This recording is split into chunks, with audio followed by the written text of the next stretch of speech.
오늘날 세상 풍조는 갈수록 영적 세계를 경시하며 눈에 보이는 물질 세계에만 초점을 맞추고 있다.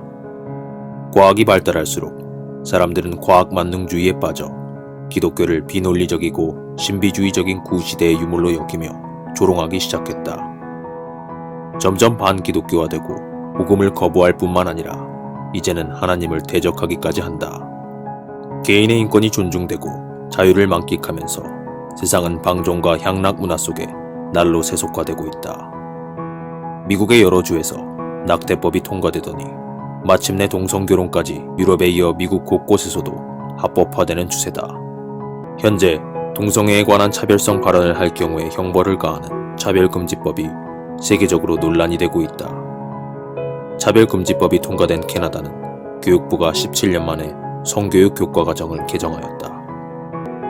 도대체 차별금지법이 무엇이길래 학교 성교육 교과과정까지 개정되는 것일까?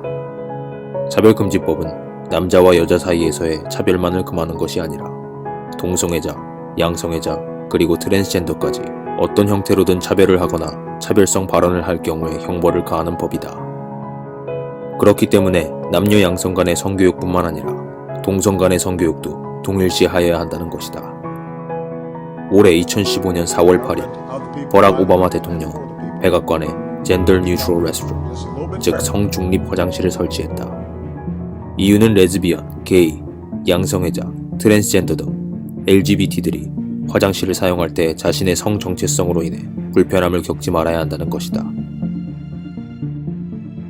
차별금지법으로 인해 Gender Neutral, Co-ed, Unisex 등 성중립 및 남녀 공용이란 단어가 점점 더 자주 사용되기 시작하더니 이제는 공립학교에서까지 화장실, 탈의실, 그리고 샤워실까지 남녀 공용으로 사용하는 법안이 미국의 몇몇 주에서 통과되기 시작했다. 이유는 동성애자들과 트랜스젠더 학생들이 남자 화장실에 갈 수 없고 또 여자 화장실에도 갈 수 없기 때문에 이러한 성별의 모든 차별을 없애기 위해 이 법안이 통과되었다는 것이다. 그리고 이제는 대학교 기숙사에서까지 남녀 화장실과 샤워실이 전부 남녀 공용으로 바뀐 곳이 이미 여러 곳이 있다. 더 나아가 침실들마저 전부 남녀 공용으로 바뀌고 있는 방안을 추진하고 있다. 더 충격적인 것은 학생들이 이러한 변화에 대해 대부분 긍정적인 의사를 보이고 있으며 오히려 반대하는 학생들에 대해 부정적인 시선을 갖고 성소수자들에 대해 차별을 하는 것이며 그들의 인권을 무시하는 행위라고 여기고 신고까지 하는 추세다. 더 나아가 미국 캘리포니아에 거주 중인 멜린다 피닉스와 데니 피닉스라는 두 여성은 동성 결혼을 한 뒤 조나단이라는 남성과 함께 다시 결혼을 해 각각 아이를 낳았다. 두 여자와 한 남자가 결혼하여 전통적 가정의 개념을 완전히 해체한 셈이다. 차별금지법이 통과되지 않은 지역에서 우리가 알고 있는 보편적인 교육을 받고 자란 유치원생들에게 몇 가지 질문을 해봤다. 자신의 성별을 묻는 질문에 모든 아이들은 정확하게 답하였고 Are you ever gonna be a girl? No. 자신의 성별이 변할 수 있냐는 Are you ever 질문에 gonna be a girl? 남자아이들은 자신이 여자가 될 수 없다고 답하였고 A girl. 여자아이들도 마찬가지로 자신이 남자가 될 수 없다고 답하였다. Mm-mm. 두 번째 부류는 차별금지법이 통과된 지역의 초등학생들이다. 남자가 남자에게 그리고 여자가 여자에게 프로포즈하는 영상을 보여주고 그들의 의견을 물어보았다. 이 어린이들 중에서는 단 한 명도 동성 간의 프로포즈가 이상하다고 말한 사람이 없었다. 모두들 아름답다고 표현했고 로맨틱하다고 답했다. 이 아이들에게 이런 동성 간의 프로포즈를 이해하지 못하는 사람들도 있다고 말해주자 아이들은 하나같이 화를 내며 사랑은 양성 동성과 상관없이 모두 아름답다고 말하였다. 과연 어떻게 이런 반응들이 나올 수 있는 것일까? 차별금지법이 통과된 지역에서 아이들이 배우는 책을 보면 이해할 수 있다. 이 책은 차별금지법이 통과된 지역의 한 유치원에서 배우는 가족에는 누가 있나요? 라는 제목의 동화책이다. 부엌 한쪽에서 아빠 한 명이 아침 식사를 준비하고 있는 모습이다. 오른쪽 페이지로 가보면 또 다른 아빠 한 명이 그릇을 놓고 있다. 또 다른 페이지를 보면 한 아이가 엄마로 보이는 사람과 물놀이를 하고 있다. 오른쪽 페이지로 가보면 또 다른 엄마가 수건을 들고 있다. 이 책은 초등학교 2학년이 배우는 동화책이다. 제목은 왕과 왕이다. 내용은 한 나라의 왕이 또 다른 나라의 왕을 만나 서로 사랑에 빠져 결혼을 했다는 내용이다. 그리고 마지막 페이지는 두 왕이 입을 맞추는 그림으로 끝난다.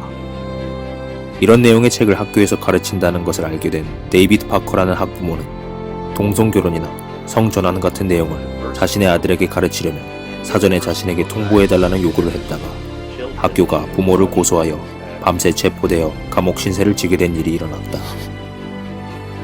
동성결혼이 합법화되었으므로 학교에서는 아이들이 동성애를 정상적인 것으로 받아들일 수 있도록 가르쳐야 할 의무가 있으며, 이에 따라 학교는 부모에게 동성애 교육 내용을 미리 알릴 의무도 없고 부모에게 자녀가 해당 교육을 받을지 말지에 대한 선택권을 주지 않는다는 것이다.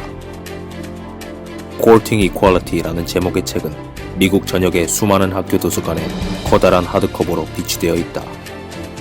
이 책은 아이들에게 동성결혼의 합법화가 시민 권리에 있어서 대단한 승리의 한 획을 그은 것이냐 가르치려는 목적으로 동성애 옹호기관에서 여러 학교에 배포한 것이다.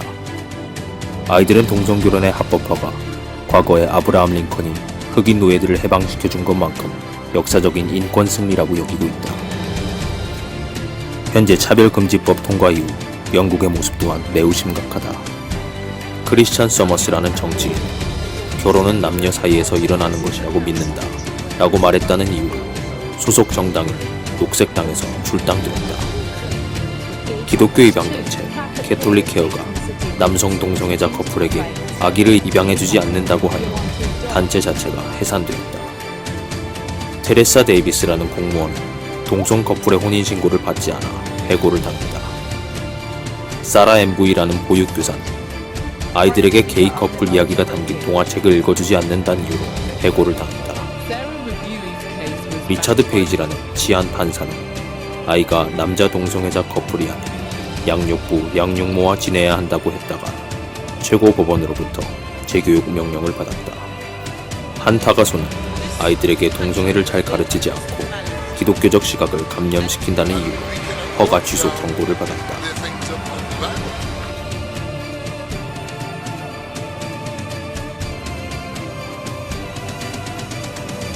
한국에서도 동성애에 관한 이슈가 점점 심각해지고 있다.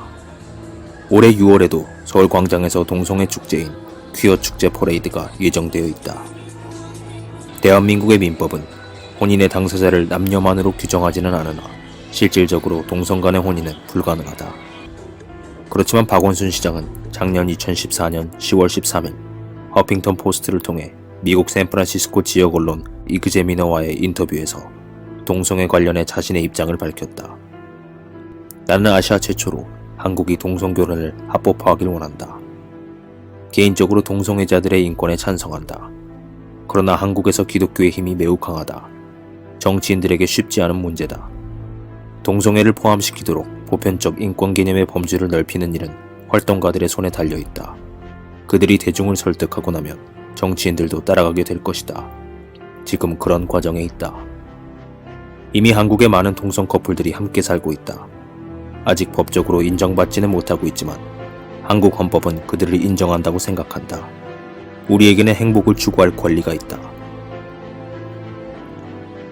2013년 동아일보와 재단법인 아산정책연구원이 전국의 성인 남녀 1,500명을 대상으로 실시한 동성애와 동성결혼에 대한 의식조사를 보면 60대는 91.7%가 거부감이 든다고 답하였고 50대는 88.7%, 40대는 80.7%, 30대는 70.8%, 그리고 20대는 57.5%만이 거부감이 들고 42.5%는 거부감이 들지 않는다고 답하였다.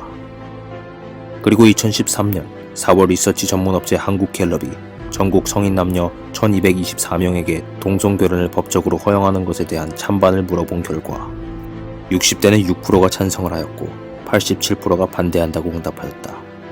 50대는 7%가 찬성, 85%가 반대, 40대는 19%가 찬성, 71%가 반대, 30대는 40% 찬성, 53% 반대, 그리고 19세에서 29세까지는 52%가 찬성, 38%가 반대한다고 답하였다. 통계를 통해 동성애에 대한 시각이 20대들이 다른 세대들에 비해 확연히 긍정적인 것을 볼 때 한국의 미래가 어떻게 변할지 대략 짐작할 수 있다. 오늘날 한국 청소년들은 성에 너무 노출되어 있다. 아직 성이 무엇인지도 제대로 모르는 아이들은 각종 음란한 콘텐츠에 노출되어 혼돈에 빠져 있고 에이즈 등 성병에 관한 지식조차 없는 경우가 대부분이다. 또한 성범죄자들은 점점 늘어나고 있다. 이러한 일들이 어떻게 이렇게 급속도로 확산되고 있는 것일까? 대부분의 서구 교회들은 과거의 어느 시점부터 개교회만 바라보고 조국과 사회에 대해 무관심하기 시작했다. 그리고 그 사이에는 사회의 진리에 대한 공격이 이루어졌었다. 그렇지만 교회들은 잠잠했었다.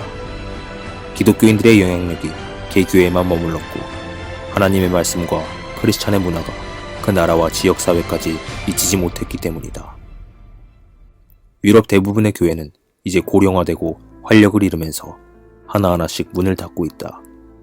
예배당을 기대하고 문을 열면 황당한 광경을 볼 수 있다. 예배당이 카페로 변했거나 혹은 파티나 공연장, 서점이나 도서관,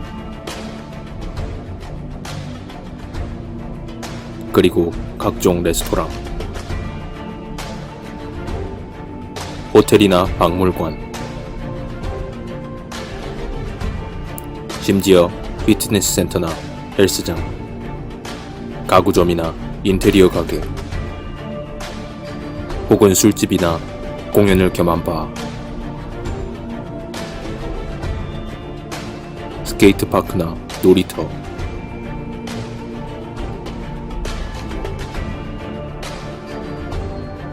그리고 나이트클럽으로까지